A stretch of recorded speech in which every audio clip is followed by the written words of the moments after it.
আজকে আমি তৈরি করব গরুর মাংসের আচার। এই যে দেখেন আচারটা কতটা লোভনীয় হয়েছে। চলেন তাইলে আচার তৈরি করি। আচারের জন্য প্রথমে নিলাম সরিষার তেল আর কিছু পেঁয়াজ, এগুলো চুলায় বসিয়ে দিলাম। পেঁয়াজগুলো বেরেস্তা হয়ে গেলে, লাল লাল করে কড়া করে ভাজা হয়ে গেলে দেন দিয়ে দেবো আমি রসুন, কাঁচামরিচ আর শুকনো মরিচ।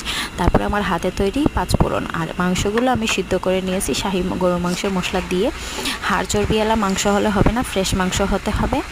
এই যে দেখেন লাল লাল করে পেঁয়াজগুলো ভাজা হয়ে গেলে আমি দিয়ে দেবো রসুন, কাঁচামরিচ আর শুকনো মরিচ। এগুলো ভালো করে কুক হয়ে আসলে ভেতর থেকে তারপরে আমি দিব গরুর মাংস।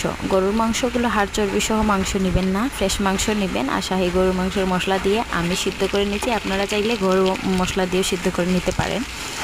পরিমাণ মতো মশলা দিয়ে একটু অল্প তেল দিয়ে তারপরে সিদ্ধ করে নিয়ে আমি হাতে ঝুরি করে রেখে দিবেন। এই যে দেখেন আমি ব্লেন্ড করিনি, এগুলা ব্লেন্ডার করলে তেমন একটা ভালো লাগবে না। আমি এগুলো সিদ্ধ করার পরে হাত দিয়ে ঝুরি করে নিয়েছি। তারপরে আমি দিয়ে দেবো আমার হাতে তৈরি পাঁচফোড়ন। এই পাঁচফোড়নটা আমি তৈরি করছি কালো জিরা, জিরা, মেথি, সাদা সরিষা, লাল সরিষা, আস্ত ধনিয়া, এইগুলো উপকরণ দিয়ে। তো এইগুলো দেওয়ার পর আমি ভাজবো কিছুক্ষণ, সুন্দর করে ভাজবো। ভাজার পরে দেখবেন কালারটা কীরকম আসে। আর কিছু দিব না, এই ঘরের যা কিছু আছে মশলা, এই মশলা দিয়েই কিন্তু আমরা অনেক মজার একটি আচার তৈরি করতে পারি। পুরো 1 বছর ধরে এই আচারটা আপনি খেতে পারবেন। এই যে দেখেন আচারের কালারটা কতটা লোভনীয় হয়েছে। বাসায় কিছু না থাকলে অনেক সময় আমরা একটু আচার দিয়ে খেতে পারি। খিচুড়ির সাথে অনেক ভালো জমে আচারটা। ভালো